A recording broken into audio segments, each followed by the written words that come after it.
Bien, hola, ¿qué tal? ¿Cómo les va? Bienvenidos. Gracias por conectarse. Veo que hay muchas personas conectadas a este taller de transferencias de derechos. Bueno, primero me voy a presentar. Mi nombre es Fernando Rojas, soy abogado, trabajo en el INPI desde el año 2010 y pertenezco a la Dirección de Transferencias de Tecnología. Actualmente ocupo el rol de referente legal de la dirección. Bueno, hoy me toca conducir este taller de transferencias de derechos. Antes de comenzar con las definiciones, con los conceptos, para que ustedes empiecen a involucrarse en el tema, explicarles que independientemente de la variedad, veo que hay muchas personas conectadas, que puedan ser abogados, agentes de la propiedad industrial, que tengan otro tipo de profesión, particulares. Bueno, este taller apunta a brindarles conocimientos generales, principios básicos de la materia, para que todos lo puedan comprender, hacerlo de manera sencilla para que tanto aquel que es un experto y hoy esté conectado porque quiera, bueno, quitarse alguna duda, o aquella persona que se quiere involucrar de a poco en este tema, iniciarse, bueno, también pueda comprender cuáles son los aspectos básicos y generales de las transferencias de derechos. Bien, vamos a comenzar. Como les dije, pertenezco a la Dirección de Transferencia de Tecnología. Me gusta arrancar por acá como para que ustedes se sitúen en esta explicación y que entiendan que esta dirección contiene dos tipos de departamentos. ¿Sí? Esperen que veo si me funciona la filmina. A ver.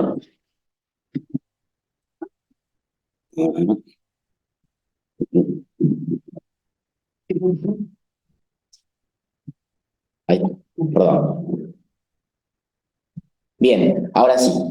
Un pequeño bache. Entonces, como les decía, esta dirección abarca dos tipos de competencias completamente diferentes, distintas, y como les decía, me gusta arrancar por acá para que ustedes se sitúen y entiendan en un futuro que quieran presentar los trámites, que son dos competencias diferentes. Por un lado, tenemos al Departamento de Registros de Contratos de Transferencia de Tecnología, que es un departamento donde se van a inscribir los contratos de transferencia de tecnología bajo el régimen de la ley de transferencia de tecnología.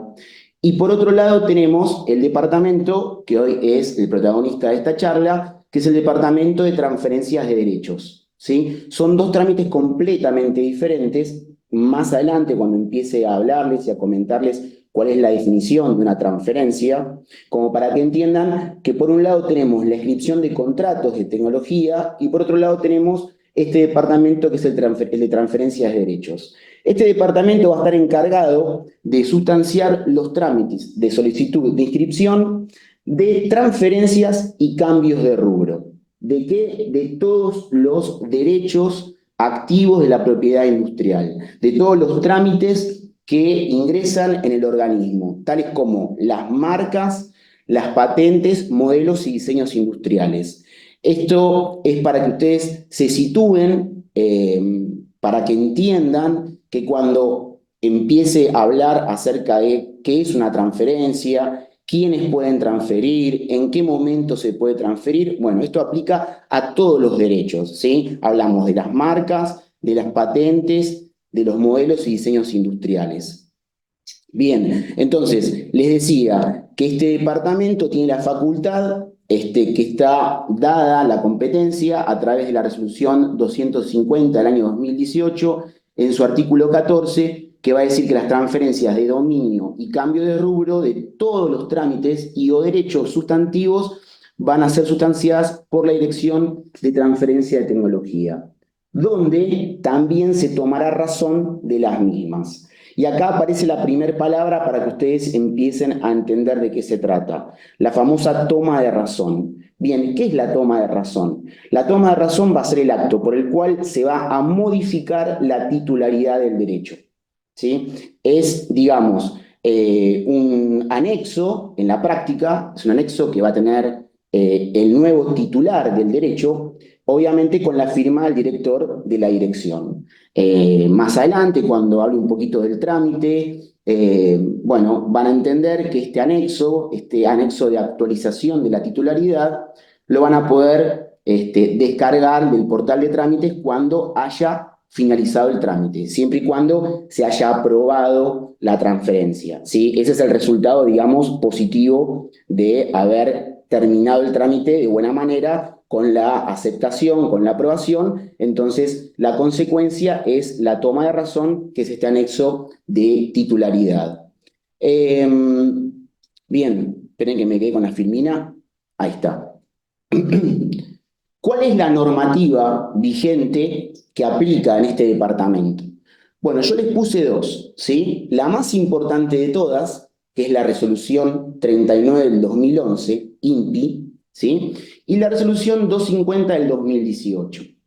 Como siempre, les comento a aquellos que son aspirantes a ser agentes de la propiedad industrial, esta resolución INPI 39 del 2011 es la herramienta básica, ¿sí? La herramienta básica para que ustedes puedan conocer cuáles son los requisitos de forma y comunes para, una vez que tengan el documento, que vamos a hablar más adelante, de cesión, ¿sí? Sepan cómo instrumentarlo, cómo acreditar ese trámite. Entonces, es muy importante que ustedes entiendan que para poder realizar de manera correcta una transferencia de marcas, de patentes, de cualquier derecho de la propiedad industrial, va a aplicar esta normativa, que es la resolución INPI 39 del 2011, que más adelante vamos a explicar un poquito cuáles son los requisitos fundamentales para la presentación.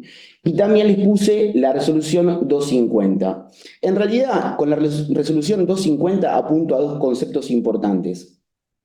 El primero tiene que ver con el artículo 3 de esa resolución, que habla de la veracidad y la responsabilidad de que tiene el que tramita, ¿sí? De la responsabilidad de volcar la información correcta a través de o el formulario, que luego vamos a ver de qué se trata, o también de la documentación que ingresen, ¿sí? ¿Por qué? Porque toda esta información que ustedes vuelquen, tanto en un documento como en un formulario, va a tener el carácter de declaración jurada, ¿sí?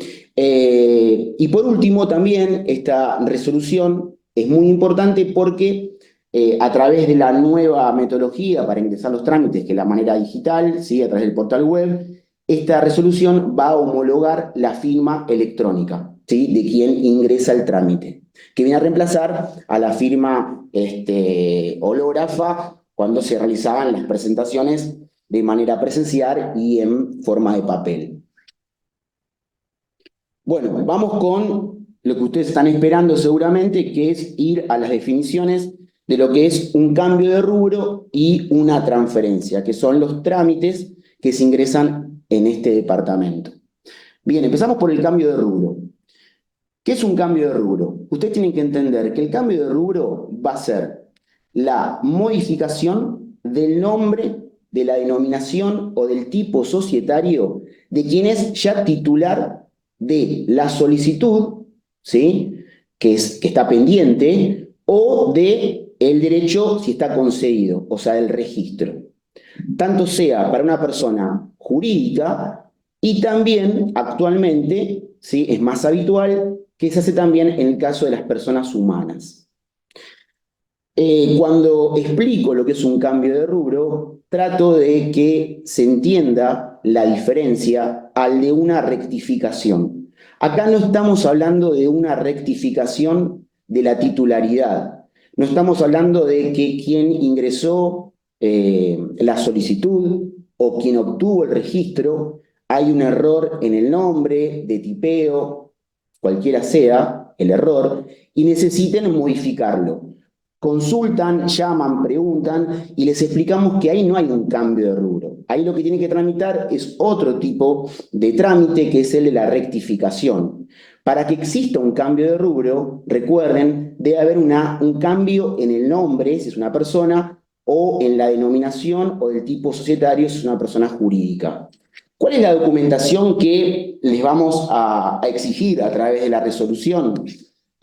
Bueno, en el caso de cambio de rubro, de una persona jurídica, vamos a exigirles que presenten el documento donde quede manifiesta ese cambio de denominación, un cambio de nombre, el estatuto, el contrato social, Pero es importantísimo que además agreguen a esta presentación la inscripción en el registro público de comercio, ¿sí? En el caso de las personas humanas, hoy es más habitual que se presenten este tipo de trámites, de acuerdo a que ahora es más flexible, ¿sí? Se pueden intercambiar los apellidos, se pueden cambiar el nombre. Bueno, de esta manera lo que vamos a solicitar es obviamente el nuevo DNI y también que esté inscrito en el registro de las personas. Recuerden, por último, con respecto al cambio de rubro, lo que les marqué, porque es una consulta habitual y a veces se falla en eso, que no es un error en el nombre, ¿sí? En buscar, digamos, una rectificación en ese caso. Esperen que paso la filmina. Bien, acá tenemos ya la definición de lo que es una transferencia. Bien, la transferencia. ¿Qué es una transferencia? Bueno, la transferencia va a ser el trámite de inscripción de la modificación de la titularidad. Bien, se modifica la titularidad. Acá tenemos una diferencia importante para aquellos que me escucharon al principio, donde les dije que había dos competencias diferentes en la dirección, dos departamentos, que eran dos trámites diferentes. Bueno, acá tenemos una diferencia que algunos se confunden y quieren preguntar o quieren tramitar lo que se llama un contrato de licencia de marcas, por ejemplo, o de derecho de la propiedad industrial. Acá no hay una licencia, ¿sí? No le estoy pasando el uso y el goce del derecho. En este caso, la diferencia fundamental que les tiene que quedar en claro es que acá lo que se modifica es la titularidad del derecho, ¿sí? Cambia el titular del derecho, ya sea un derecho que puede ser que yo haya iniciado el trámite, por ejemplo, si bien no es materia de este taller ni mía hablarles acerca de cómo es el registro de, por ejemplo, una marca, cómo es el trámite del registro, bueno, sí estoy obligado porque nos conectamos en estos momentos y ustedes tienen que saber que para presentar una transferencia o un cambio de rubro, lo pueden hacer en distintas etapas del proceso del registro del derecho. Bueno, lo puedo hacer tanto en el inicio, o sea, en la solicitud, donde solamente es una petición, ¿sí? Es un derecho en trámite, como le decimos, o también lo puedo presentar cuando el derecho está ya concedido, ya está registrado. Y por último, también en aquellos casos donde deseen renovar ese derecho, ustedes saben, por ejemplo, que en el caso de las marcas, el plazo de vigencia es de 10 años. Bien, antes de que venza ese derecho, ustedes pueden renovar y ahí también se puede realizar la transferencia. Por eso acá voy a marcar dos características, quizás los requisitos más importantes que tienen que entender a la hora de saber quién puede transferir. El primero es que tiene que ser titular. Titular tanto de la solicitud, en caso que ese derecho esté en trámite, o titular del derecho concedido. Siempre titular. Y en segundo lugar, obviamente que ese derecho esté vigente. ¿Sí? Para poder transferir necesitamos que ese derecho esté vigente. Entonces, si finaliza el plazo de vigencia, por ejemplo, como les dije, de una marca, y no se renovó ese derecho, no voy a poder luego presentar esa transferencia. Me estoy adelantando en las filminas, pero bueno, lo conecto de esta manera. Cuando les hable de cuál es la función registral de la transferencia, en esto tiene que ver, ¿sí? Si bien los actos celebrados entre las partes pueden ser válidos de acuerdo a los principios generales del derecho y los contratos, para que esto sea oponible frente a terceros, por eso el efecto es declarativo, me estoy adelantando, repito, en la filmina, pero para que lo entiendan mejor, para que sea oponible a terceros, va a tener que ser inscrito en el INPI, ¿sí? En nuestro organismo. Por eso, si ustedes celebraron un contrato de cesión y lo quieren presentar una vez que esté vencido ese derecho, bueno, este efecto declarativo no lo va a tener. Bien, ahora les voy a hablar acerca de los tipos de transferencia. Bien, cuando preparo la charla o el taller y tengo que hablar de los tipos de transferencia, más que nada lo explico o lo encaro para que ustedes entiendan que cuando hablamos de tipos de transferencias, tenemos que pensarlo por el lado de cuál es el porcentaje que se transfiere a la hora de presentar el trámite. Ese porcentaje de titularidad que se va a transferir. ¿Mm? Esto es muy importante a la hora de la presentación de una transferencia. ¿Por qué? Porque hay tres tipos de transferencias. Tenemos por un lado las transferencias totales. Por otro lado tenemos las porcentuales y por último tenemos las transferencias parciales por productos y servicios. Entonces, como lo dice la palabra, una transferencia total va a ser cuando hay un único titular. Esto es fundamental que lo entiendan porque es la diferencia a la hora de saber presentar las transferencias. Siempre en las transferencias totales, perdón, va a haber un solo titular, ¿sí? Primer característica. Y es cuando ese titular va a transferir, obviamente, como dice la palabra, el total de su porcentaje de titularidad. Yo, titular de un registro, transfiero vuelvo a repetir un ejemplo que ya di en otra charla, a mi hermano le transfiero el 100% de la titularidad. ¿Cuándo va a ser porcentual la transferencia? Bueno, cuando puede ser de dos maneras. O bien cuando yo voy a transferir un porcentaje, por ejemplo el 50% de mi titularidad, ¿sí? O cuando existan, por ejemplo, que existan dos titulares, ¿sí? Cada uno tenga el 50% y uno de los dos desee transferir ese 50% o quizás ingresa un nuevo titular con otro porcentaje. Acá les voy a explicar abro, digamos, unas comillas para que se entienda a la hora de la presentación. Esto es de muchas preguntas, de muchas consultas, y quizás está bueno que lo entiendan de esta manera. Si existen dos titulares, del 50% cada uno, y uno de los dos va a transferir la totalidad de su porcentaje, ¿sí? Bueno, para el sistema y para nosotros es una transferencia porcentual. Por más que transfiera su 100%, es su 100% del 50% de la titularidad. Por eso es porcentual, ¿sí? Por último, como les dije, tenemos las transferencias parciales por productos y servicios. Bueno, acá está la figurita más difícil, ¿sí? Como le digo yo. Son las transferencias más complicadas a la hora de la presentación, a la hora de la carga de la transferencia y a la hora del estudio de la transferencia. Acá van a tener que prestar mucha atención y yo recomiendo, en primer lugar, conocer cuál es la titularidad. O sea, realmente conocer antes de presentar cuáles son los servicios y productos que están protegidos, ¿sí? En la clase. Porque acá lo que se va a transferir son productos o servicios de esa clase, ¿sí? Al nuevo titular. Y en segundo lugar, también no olvidarse de que estos productos y servicios deben estar en el contrato de cesión o en el formulario que se presente. ¿Por qué digo esto? ¿Por qué lo aclaro? Porque muchas veces presentan el formulario, por ejemplo, de transferencia, con una transferencia parcial por producto, pero después lo que va a acreditar esa cesión es un contrato celebrado entre las partes, y en ese contrato celebrado entre las partes figura la marca, figura el número de acta, figura el número de registro si lo tiene, pero no figuran los productos y servicios que van a transferir. Entonces tengan cuidado porque deben de también consignar en ese contrato los productos y servicios que van a transferir y de manera clara, ¿sí? Para que el analista lo entienda. Eh, bueno, yo si voy rápido o despacio, espero que se vaya entendiendo. Eh, Voy cambiando la filmina, es la parte más débil para mí.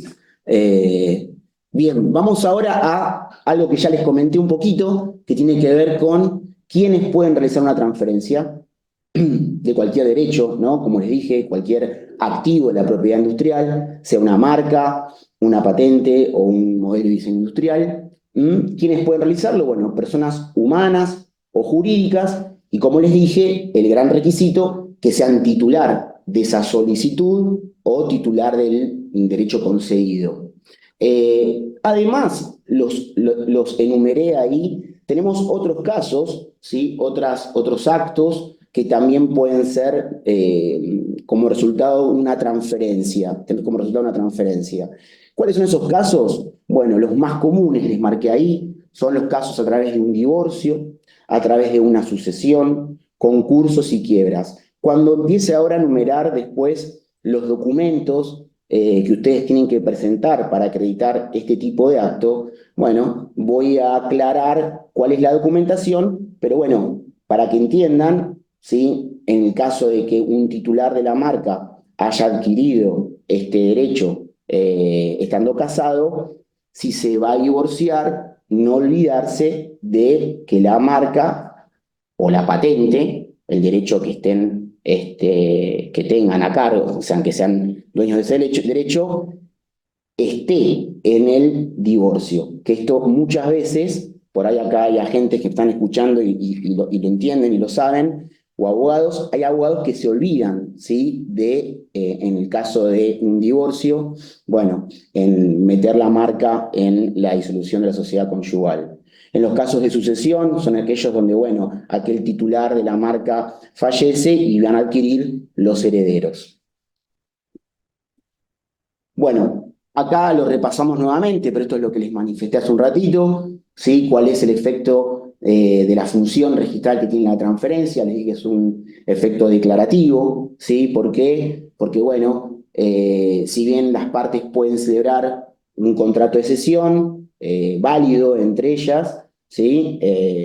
Pero para que esto sea oponible frente a terceros, tiene que estar inscrito en el INPI. ¿Sí? Recuerden esto, esta es la función más importante, que el día de mañana inclusive hasta lo pueden utilizar en un juicio como defensa, ¿no? De el derecho. Bueno, acá tenemos lo que es ya un poquito marcado. Vamos a hablar de la resolución 39, que les comenté al principio de la charla.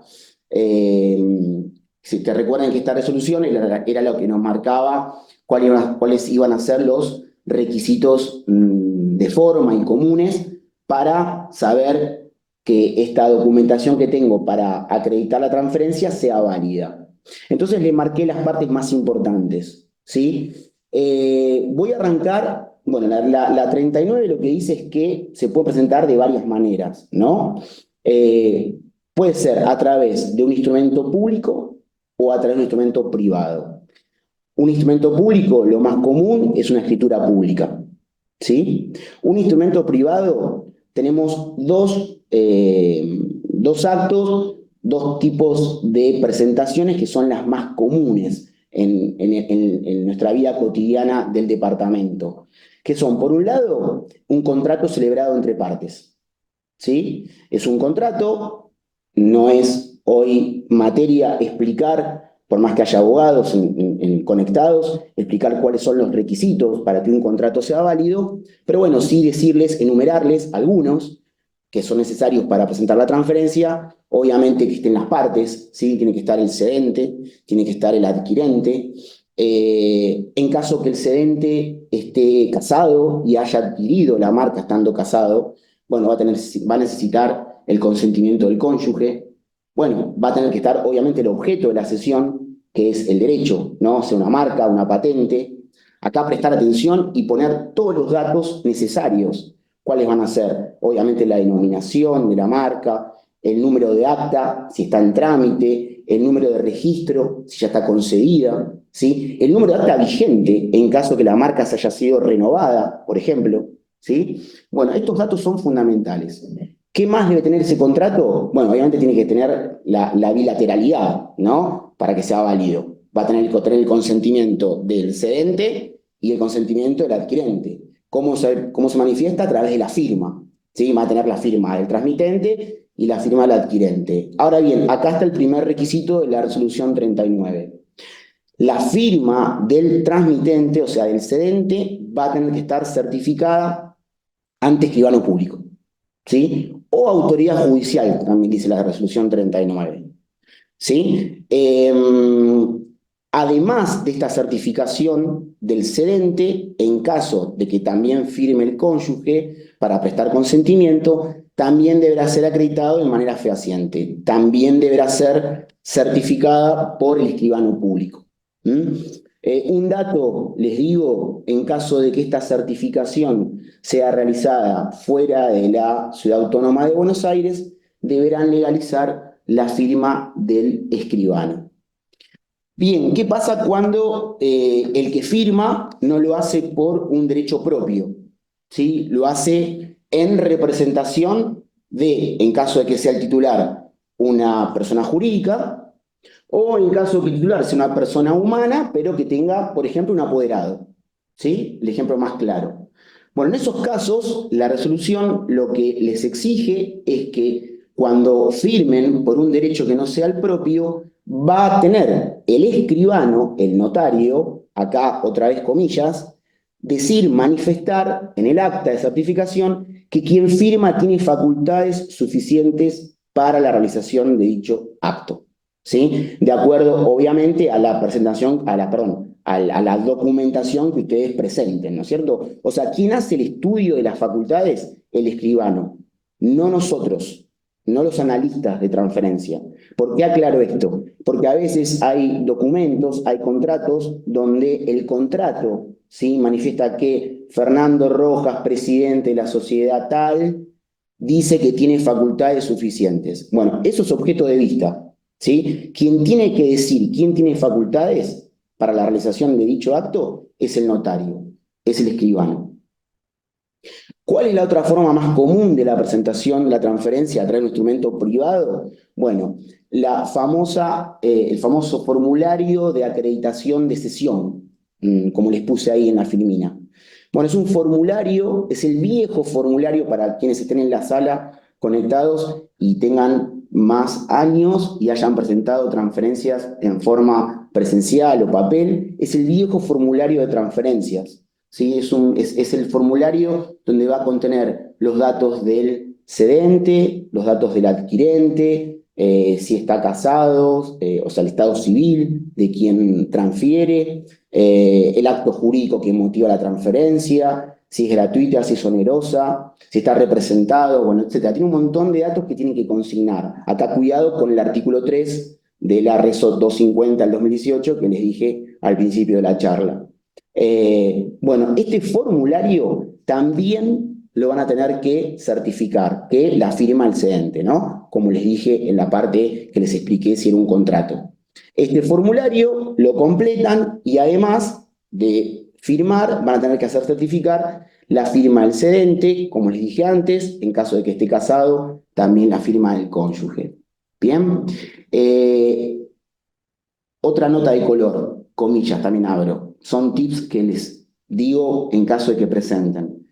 Pongan el número de acta vigente de la marca, ¿sí? Es importantísimo esto, en el formulario. También tenemos los actos celebrados en el extranjero. Bueno, obviamente se pueden celebrar actos en el extranjero, contratos de cesión. Bueno, acá el requisito es el mismo, en realidad. O sea, por más que cada acto celebrado en el extranjero va su forma, cómo está realizado, va a ser válido de acuerdo a, obviamente, las leyes del lugar de origen donde se realice ese acto. Bueno, de todas formas, la 39 les va a exigir que exista la certificación de firma por parte del cedente. Y además también declarar el carácter en que lo hacen, ¿sí? Declarar el carácter en que firma ese contrato de cesión en representación del cedente. Otro requisito importante, si es un contrato celebrado en el extranjero, es que obviamente esté legalizado, esté apostillado para que sea válido en nuestro país. Y además, obviamente que tenga traducción si se celebra en otra lengua, en otro idioma que no es la nuestra, ¿no es cierto? La 39 dice traducción íntegra, y así debe ser. ¿Sí? Tiene que estar completamente traducido el documento por traductor matriculado. Y cuando digo íntegra es porque a veces el ejemplo más claro son aquellos contratos por ahí que celebran, que le decimos de doble columna, donde por un lado tienen la lengua de origen del país donde se celebra y por otro lado está, bueno, en castellano, ¿no es cierto? Doble columna. Generalmente se presentan y algunos cometen el error de, como viene traducido, certificar, apostillar y no traducir, ¿sí? Tiene que estar todo traducido. tanto el contrato como la certificación y la apostilla. Bueno, y por último, dejé las presentaciones que se hacen a través de divorcios, sucesiones, bueno, remates judiciales, quiebras. Bueno, acá hay un solo instrumento para presentar, que es el oficio judicial. Así lo establece el artículo 10 de la RESO. ¿Sí? Ese oficio judicial a nosotros nos va a llegar con una orden del juez a que se inscriba ese derecho a nombre de, en caso de que sea un divorcio, de uno de los cónyuges, en caso de que sea una sucesión, de los herederos, ¿sí? Pero es importante que entiendan que en este tipo de trámites, aquellos que sean por divorcios, sucesiones, remates judiciales, quiebras, el único documento que va a acreditar esa transferencia es el oficio judicial. Bueno, ese oficio judicial debe contener todos los datos importantes para que luego el analista lo pueda aceptar, ¿no es cierto? Va a tener que contener la marca o la patente, el número de acta, como les dije antes, o si está registrada. En el caso de que sean un oficio por una sucesión, que esté claro los porcentajes de los herederos, ¿sí? Y un requisito, antes que me olvide, fundamental, es que ese oficio judicial, antes de ingresarlo junto al trámite de la transferencia, van a tener que ingresarlo a través de la Dirección de Asuntos Legales, ¿sí? Justamente en el Departamento de Oficios. Ese es un requisito también que es objeto de vista si no lo realizan. El Departamento de Oficios, la Dirección de Asuntos Legales, les va a dar un número a ese oficio, un número de ingreso, y ese número es el que van a tener que denunciar en el formulario. Además de adjuntar el oficio, es un número que les va a dar la Dirección de Asuntos Legales de ingreso. No confundirse, actualmente se confunden bastante en esto con el sistema DEOS, ¿sí? Que es un sistema digital del Poder Judicial. Por más que lo ingresen por ese sistema, eso no es lo mismo que ingresarlo a la Dirección de Asuntos Legales, y que el INPI les dé un número de registro. No confundirse de esta manera, ¿sí? No solo por ingresarlo a través de la página digital del Poder Judicial, sino también hacerlo en el INPI. Bien, para terminar, para ir cerrando, bueno, acá les paso la filmina donde, bueno, les comento que el trámite es vía web, ¿sí? No confundirse y simplemente cargar los datos en el formulario de la transferencia o de cambio de rubro y con eso pensar que ya está acreditado el trámite. Si no, no me escucharon. Recuerden que además de cargar esos datos, tienen que acompañar la documentación respaldatoria, ¿sí? Esa documentación que acredite la transferencia o el cambio de rubro. Y además, obviamente, abonar y generar el arancel. Yo ahí les puse el número de código. Arancel me parece mucho más práctico porque en caso de que se vayan modificando los aranceles, que se actualicen, no se queden con el viejo arancel y después que quede mal, ¿no es cierto? Con el código es mucho más fácil, ustedes van al portal, ven en el sector aranceles y en base a ese código saben cuál es el monto a pagar.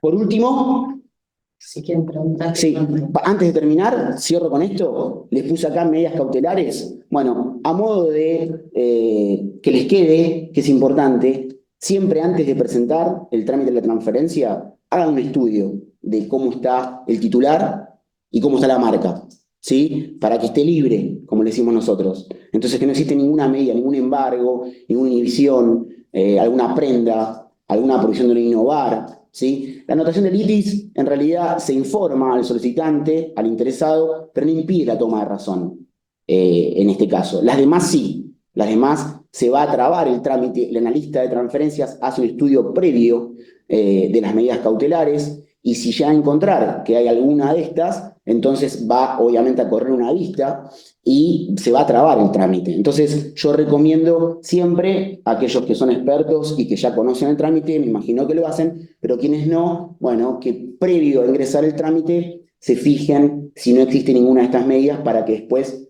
esto no tenga como resultado que el trámite quede parado, porque hasta que no haya una nueva orden judicial, el trámite no va a seguir con el levantamiento.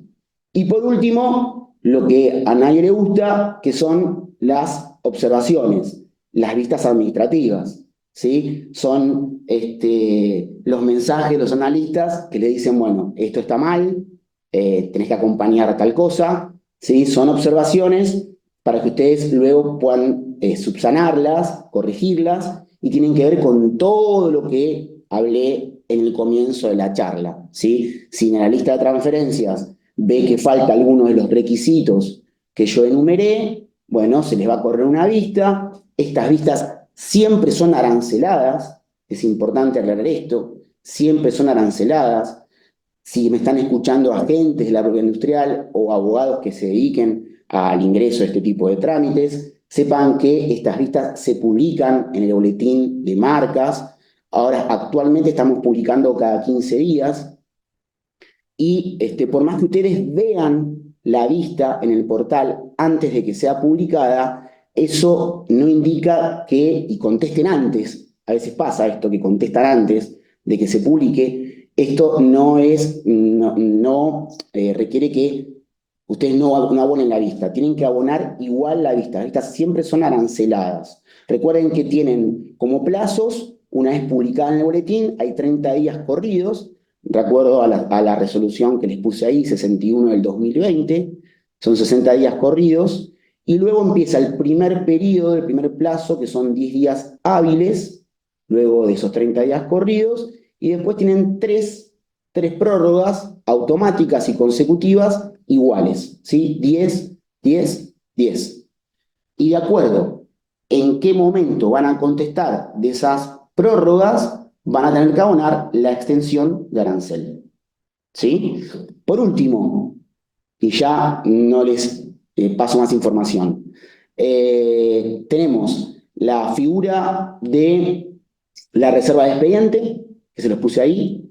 Esta figura lo que hace es, bueno, en caso de que el pedido esté bien fundamentado, como dice la resolución, ustedes van a pedir que se mantenga el expediente en reserva hasta tanto puedan tener el tiempo indicado para poder contestar la observación. Tiene un límite, esto que son el máximo son 6 meses. Y por último tenemos el rechazo de la transferencia, ¿sí? Y ahí, como les puse, el rechazo de la transferencia no impide la posibilidad de volver a presentar el trámite. Esto es para que les quede en claro que si se tienen la mala suerte de que se rechaza el trámite, sea porque, bueno, no contestaron y se venció el tiempo de contestación, automáticamente se rechaza la transferencia, eso no indica que puedan volver a presentar la transferencia, pero obviamente con la documentación correcta. Bueno, doy por finalizado el taller de transferencias de derechos sustantivos. Espero haber sido lo más claro posible. Como les dije al principio, la idea de este taller apunta a sensibilizar al público, a que, bueno, independientemente de si se dedican a esto o no, puedan conocer los aspectos generales